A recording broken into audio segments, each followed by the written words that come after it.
السلام عليكم ورحمة الله وبركاته. معاكم منال من مطبخ منال، فيديو جديد ان شاء الله. النهارده هنعمل فتة كوارع وهنشوف طريقة سلق الكوارع والتنظيف بتاعها. اسهل تنظيف للكوارع ويخليها زي البفتة. بصوا بسم الله ما شاء الله، ولا اي حاجة فيها. ازاي؟ بسم الله. قبل ما نبدأ نستنى بالله ونصلي على الرسول ونشوف مقاديرنا مع بعض. معايا فردة كوارع، طبعا مش بنجيبها بالكيلو، بنجيبها بالرجل الكوارع. تقولي الجزار عايزة رجل، عايزة 2، براحتك. معايا واحدة وسط ويبقى لونها فاتح كده ابيض، يبقى الجاموسة نفسها تبقى بيضة. معايا بصلة، معايا معلقة زبدة كبيرة، ومعايا التوابل بتاعتي او الاعشاب اي ما تسموها. معايا بس عودين قرنفل، عودين 2 بس، ما تكتريش. وطرف المعلقة بتاعت الشاي قرفة بس، ونفسها فلفل اسود عشان الشوربة ما تبقاش غامقة. ولو في فلفل اسود حصى يبقى احسن طبعا. ومعايا حبهان، معايا 5 فصوص حبهان او 6 كده. معايا ورق لورا، 3 ورقات ورق لورا، مش كبير قوي ولا صغير قوي. ولازم معلقه صغيره سكر، عشان دي بتسوي لي الكوارع كويس قوي، وما بتخليهاش تطول كمان على في النار. خلاص بسم الله. يلا بقى نطبق الوصفه بتاعتنا على البوتاجاز. معايا دلوقتي حله سخنه، هنزل بمعلقه الزبده بسم الله، وهنزل كمان بالحاجات الحلوه دي عشان تعمل ريحه كده اهو. الريحه بتبدا تطلع بقى، بنزل بالكوارع بتاعتي.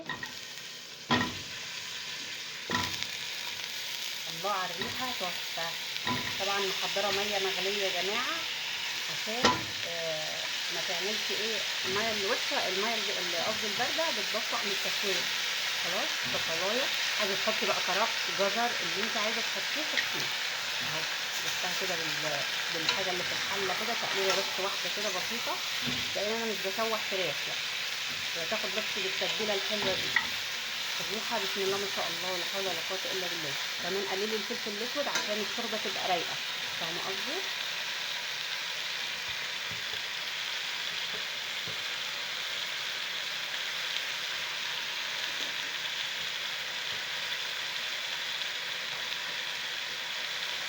انزل بقى بالميه المغليه.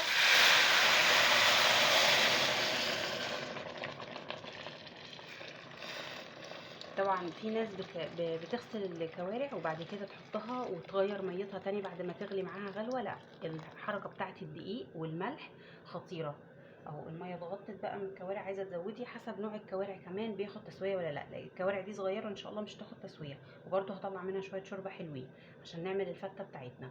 خلاص هتستوي بقى، وبعد كده هوريها لكم ان شاء الله. بصوا حبايبي، شايفين الكوارع الشوربه رايقه ازاي؟ هي لسه ما استوتش، بس انا بعرفكم اللي هي في اولها بتعمل ريم على الوش، وبعد كده لما بتدخلوا بتبدا ايه، تستوي عادي. بصوا شايفين الشوربه رايقه ازاي؟ بسم الله ما شاء الله. والله العظيم ما شلت منها ريم نهائي.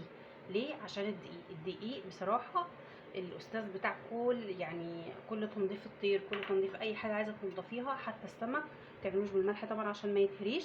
الدقيق هو الاستاذ في كل حاجه اهو. شايفين بسم الله ما شاء الله. يلا بقى كده نعمل هنعمل الصلصه بتاعت الفته بتاعتنا. بسم الله.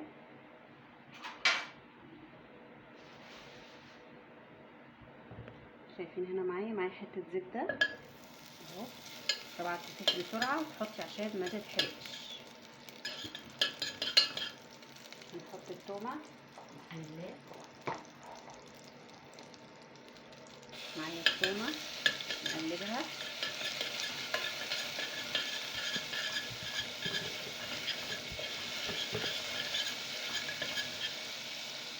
شايفين بحمرها عادي خالص.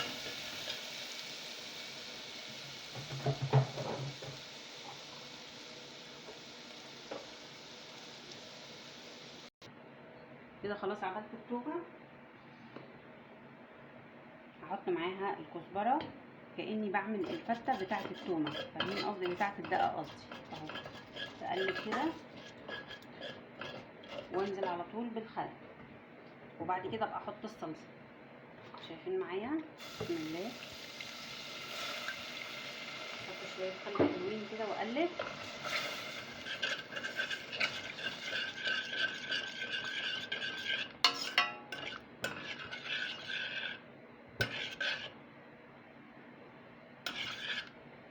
بعد كده بنزل بالصلصه بقى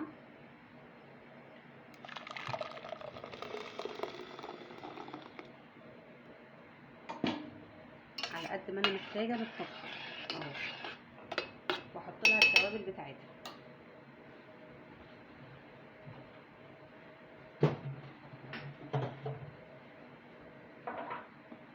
معايا شويه ملح، معايا شويه فلفل اسود، ومعايا شويه سكر عشان طبعا الحموضه. في صلصه حطي، مفيش خلاص، بس واسيبها بقى تغلي وبس كده.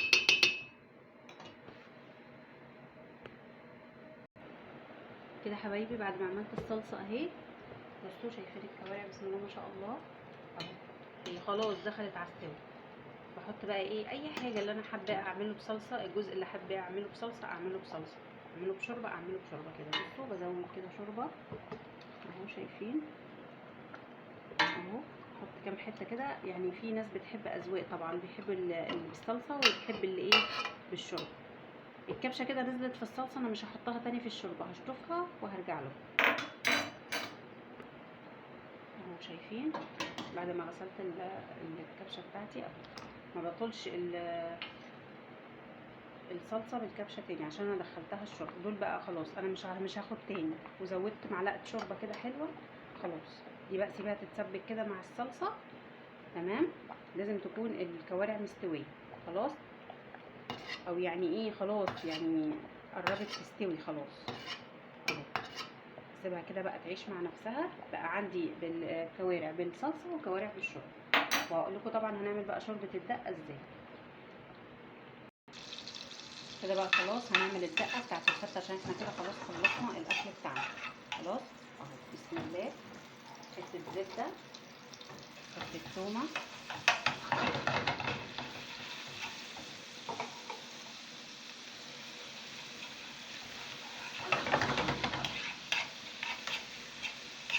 اشوح في التومه لحد ما ريحتها تطلع لي كده خلاص. اصفر ايه تبقى اول درجات الجولد كده، اول درجات الذهبي اهو. نمشيها كويس. انا هنا قطعت ايه حتتين كوارع كده، بصوا شايفين متقطعه حتت صغيره. الموضوع ولا اسهل من كده.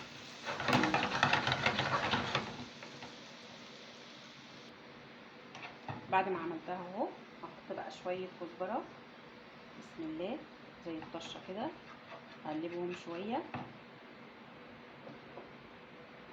انزل بالخل،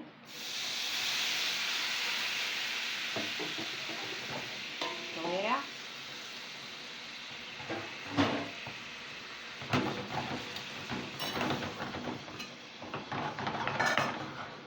شويه صلصه بسيطه خالص، اقلب.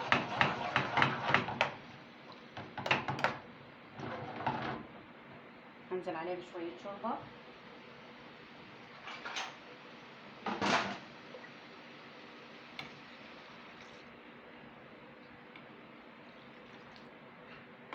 واسيبها تغلي غلوه. الريحه ما اقولكوش يا جماعه تحفه. عايزه تزودي الشوربه دي تزوديها، عشان ايه دي برضو هنسقي منها الايه العيش بتاعنا اهو. ايه رايكم في الجمال والحلاوه دي؟ مش احسن من الاكل الجميل ده؟ هسيبها بقى تغلي شويه كده مع نفسها خلاص. وبعد كده هنغرف بقى الاكل مع بعض ان شاء الله. بصوا حبايبي، غرفت شوربه الكوارع، اللهم صل على النبي، الريحه قلب الدنيا. وكوارع بالصلصه، وحطيت العيش.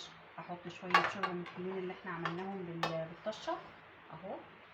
شويه شوربه على العيش كده بالشكل ده، ولا تقللي ولا تكتري، عشان العيش يبقى مقرمش برده معاكي، بس مش مقرمش ناشف.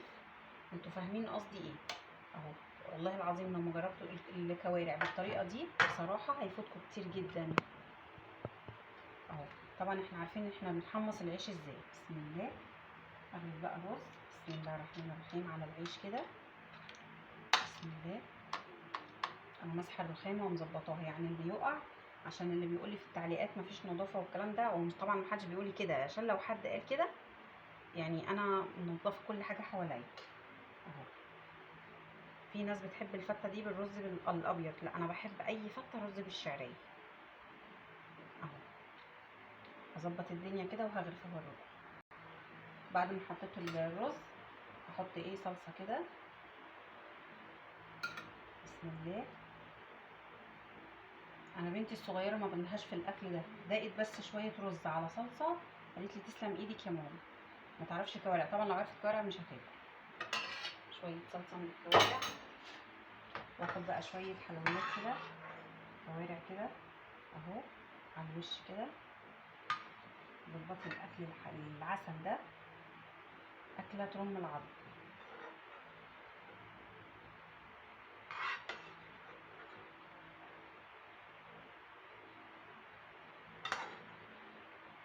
تحفه تحفه، الله اكبر، اللهم صل على النبي. اكل يديكي صحه كده وعسل. كده خلاص خلصنا طبق الكوارع بتاعنا. اكله الكوارع زي العسل، كوارع صلصه، كوارع بالدقه، وشوربه كوارع عادي خالص صافيه. بصوا بسم الله ما شاء الله، بصوا الشوربه رايقه ازاي وجميله. اوريها لكم، انا مش عارفه اوريكم اهو. بصوا ارفع لكم الاكل كده، بصوا شايفين الجمال، شايفين الشوربه رايقه ازاي. بصوا طبق بيتكلم عن نفسه، بسم الله ما شاء الله، ده دمار، تحفه. نوريكم الشوربه بقى، يلا ندوق مع بعض. بسم الله. شويه ليمون، بسم الله الرحمن الرحيم. ندوق الشوربه كده، بسم الله. عسل وخفيفه، خفيفه والله العظيم، طعمها تحفه، والله ما بشكر في الاكل. ندوق بقى بتاعت الدقه التحفه دي، بسم الله. الله، جربوها جربوها، لما يكون حد عندكم بيحب الاكلات دي هيعشق دي تحفه، هيفضلها. يلا بقى ندوق شويه فته كده بالعيش المحمص اللي احنا عملناه، بسم الله.